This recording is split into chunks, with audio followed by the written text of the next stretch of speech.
फरायसा आफादनि मोनसे हानजा जोंनि गाहाय नेहाथारि फरेन्द्र बसुमतारी आरो लोगो आफादगिरि खोरोमदाव औवारी आरो जोंहा स्पर्ट्स सेक्रेटारि गणेश बसुमतारी लोगोसेनो कार्बि आंलं जिल्लानि दुलाराय बर' फरायसा आफाद UPPO एक्स-BLT वेलफेयार ससाइटि आरो लोगोसे दुलाराय हारिमु आफाद बर' थुनलाइ आफाद कसारी समाज जों गुबुन गुबुन आफाद जहै थांनाय 2020 मायथाइयाव जालांनाय 27 जानुवारियाव जालांनाय बिटिआर सुक्तिनि जि दफा दङमोन बे दफाखौ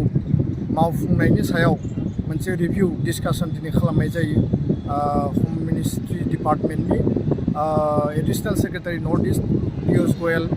आरो adviser to north east MHA AK Mishra बिथांजों आरो प्राय आधा घन्टा बेयाव सावरायनाय जायो गिबि दाबि हिसाबै जोङो बेखौ सुस्रांनायनि आरो इमप्लिमेन्टेसननि हिसाबै जों लाखिदों सुक्तिनि 3.1 बेबायदियै जि सीमा बारायनायनि आरो गामि सोसननायनि जि मोनसे क्लज दङमोन आरो बे एकर्डनि बे वान अफ द मेजर क्लज दा बेखायनो जिहेतु एकर्डआ 2 बोसोर जालांबाय एकर्ड खालामनाया आरो नैबे जि कमिसन आशिष कुमार भुटानी बिनि सिगाङाव बिपि बार्मा दं बिथाङा रुंसारि जाबाय दा आशिष कुमार भुटानीनि जि टार्म बे टार्मआ फैबाय थानाय 31 मार्च 2022आव जोबगोन दा बेखायनो बिनि सिगां कमिसना रिकमेन्डेसनखौ सरकारनो हरनांगौ आरो नटिफिकेसन होनायनि गेजेरजों बै समाव जोङो गामिनि लिस्ट होखानाय बायदियै एरियानि लिस्ट होखानाय बायदियै सनितपुर बिश्वनाथ गहपुरनि सिमुलुगुरिसिम बड' सोमावसारग्रा आफाद आन्दलनकारिफ्रा जि लिस्ट जमा होनाय बे गामिफोरखौ थिसननायनि गेजेरजों बे हाबाफारिखौ मावफुंनांगौ आरो सिमाखौ बारायनांगौ नैथियाव जोङो होदों जे कार्बि आंलंआव थानाय रायजो जानाय बर' कसारी बे जोंनि सुबुंफोरखौ ST हिलनि मर्यादा होनाय आरो बेयाव मोनसे एमिकेबल फर्मुला दिनै जादों जे कार्बि सुक्ति जालांबाय बिटिआर सुक्ति जालांबाय दा कार्बिफोराबो प्लेन्सआव प्लेन ट्राइब लुबैदों आरो बर'फ्रा हिल ट्राइब लुबैदों दा भाइस भार्सा सल्युशननि मोनसे लामा दङ आरो बेखौ होम मिनिस्टार बिथांनि पलिटिकेल लेभेलनि इनिसियेटिभनि गेजेरजों सुस्रांनो थाखाय जोङो दाबि होदों आरो बे बेलायाव डिपार्टमेन्टनिफ्राय दिनै जोंनो बुंबाय जे बेयो ट्राइबेल एफेयार्स मिनिस्ट्रियाव दङ आरो बेखौ उननि समाव गोख्रैनो मुभ खालामनाय जागोन बे खोथाखौ बिथांमोना होदों बाउन्डारि कमिसननि बेलायावबो टाइम बाउन्ड माने रिकमेन्डेसन होनायनि थाखाय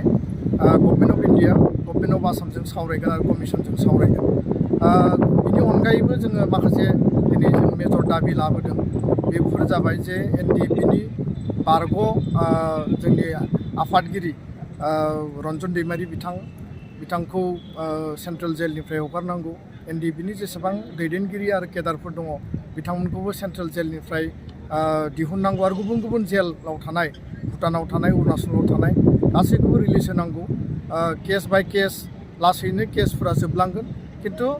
गोजोन गोरोबथा जानायनि उनाव बयबो जाहाथे लांदां अख्राङाव थानो मोनो आरो पार्मानेन्ट पिसआ फैयो बिनि थाखाय जोङो भारत सरकारखौ दिनै फिन खेबसेबाव जोङो रिमाइन्डार होदों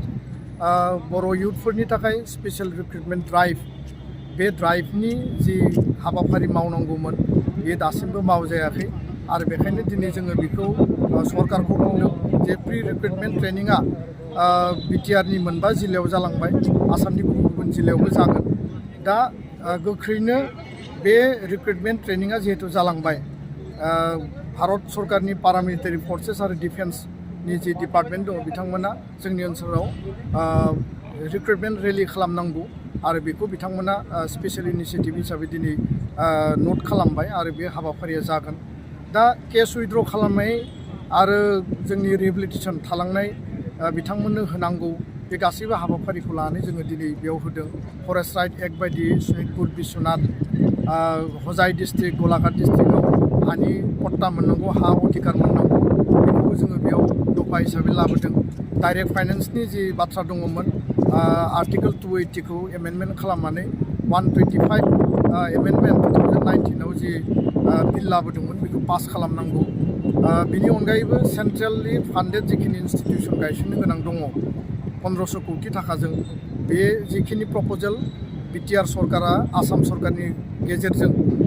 भारत सरकारनो हरबाय बेखौ गोख्रैनो मावफुंनांगौनि थाखाय जोङो बाथ्रा बुंदों आरो बिथांमोना बेखौ स्पिडि खालामनो थाखाय खोथा होबाय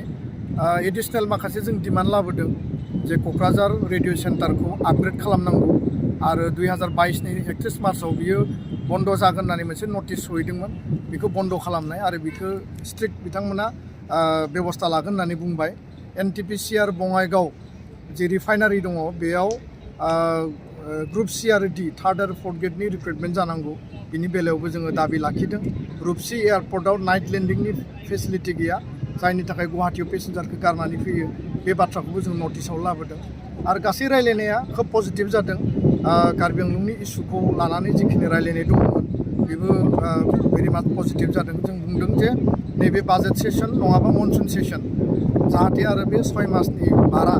बे बाथ्राखौ जोङो बुंदों बेयो थाबनो जाहाथे मावफुङो बे बाथ्राखौ जोङो बिथांमोननिसिम मिथिहोदों आरो मिनिस्टारनिसिम जोङो मेम'रेन्डामखौ साबमिट खालामबाय फैबाय थानाय समाव दुलाराय बर' फरायसा आफादनिफ्राय टाइम बाउन्ड एकर्ड इमप्लिमेन्टेसननि थाखाय जिखिनि मावनांगौ आरो हम मिनिस्टार अमित शाह बिथाङा आसामाव थांनानै 2024नि सिगां गासैबो दफाखौ 100% मावफुंगोन होननानै जि बाथ्रा होदों बे बाथ्राखौ लानानै नोजोर बोनानै दिनै जोङो डिपार्टमेन्टनि सानै सिनियर अफिसार बिथांमोनजों जोङो डिटेलहै डिसकास खालामबाय आरो भारतनि गाहाय मन्त्रि नरेन्द्र मदि हम मिनिस्टार अमित शाह आरो जायफोर अफिसारफोर दङ दिनै माने के मिश्र आरो पियुष गोयल बिथांमोना खोब सिनसियारलि हाबा मावगासिनो दङ आरो फैबाय थानाय एप्रिल दानाव फिन आरोबाव रिभिउ मिटिं खालामगोन होननानै बिथांमोना जोंनो खोथा होदों थेंक इउ